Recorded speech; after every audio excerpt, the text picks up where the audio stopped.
YouTube, what's up? John here.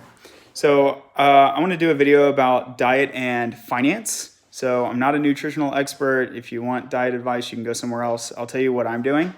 But what you don't often hear is the kind of financial or economic side of dieting. Except when you hear like it's really expensive and it's really hard, which can obviously be true in some cases, like rice and beans are really cheap.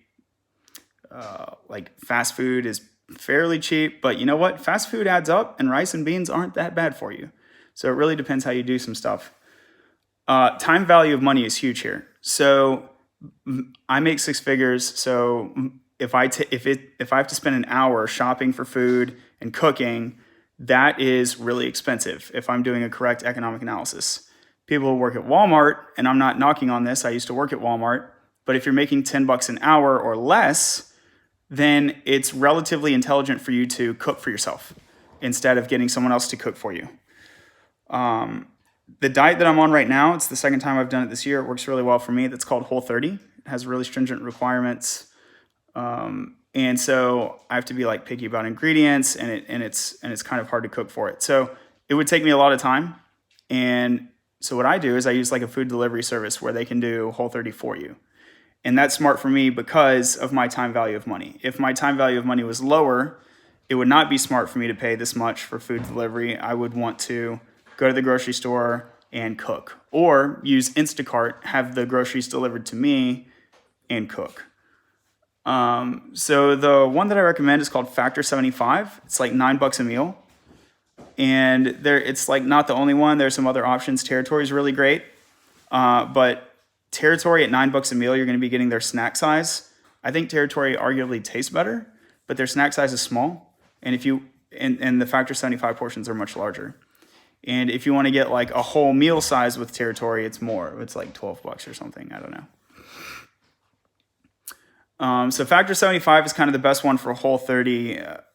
If you've seen like my other videos and blog articles on my site, I mentioned like meal replacement that's not for Whole30, but just like general meal replacement. There's something called Bertrand I'm a big fan of.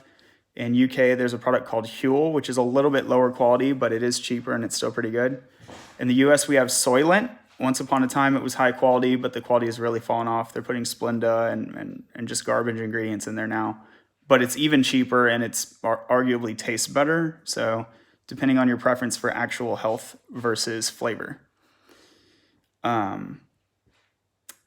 So yeah, $9 a meal, the Territory thing, or Factor 75, that's what I would recommend. And I want to call out maybe two other things. So one is that fasting and intermittent fasting definitely lead to caloric deficit. A lot of people recommend them for various reasons. If you fast for like 2 or 3 days in a row, then it's going to spike your growth hormone, so that can be good. But there's also, it's financially sustainable. It's going to be cheap for you to fast.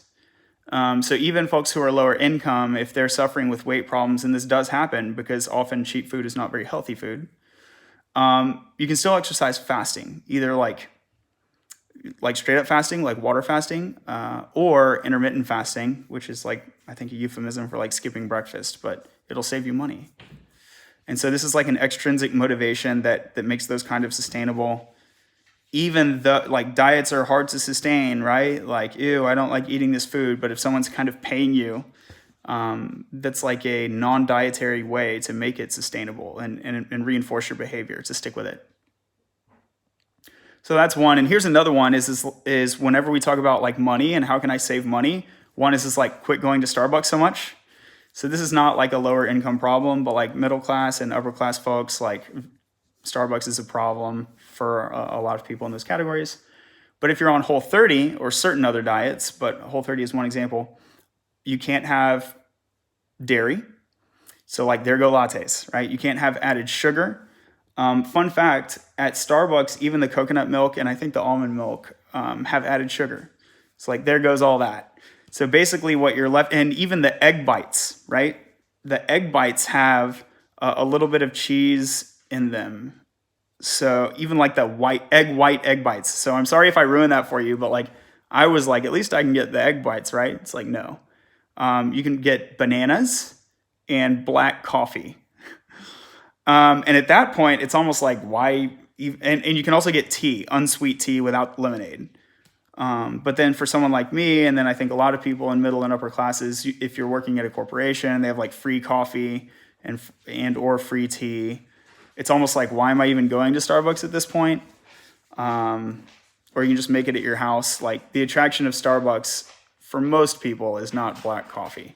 So as a side effect of adopting some of these diets, you end up like cutting out Starbucks, which is huge for financial reasons. And I mean, I don't know about huge, but it's like, it's a bonus, right? And you could argue it's good for dietary reasons as well.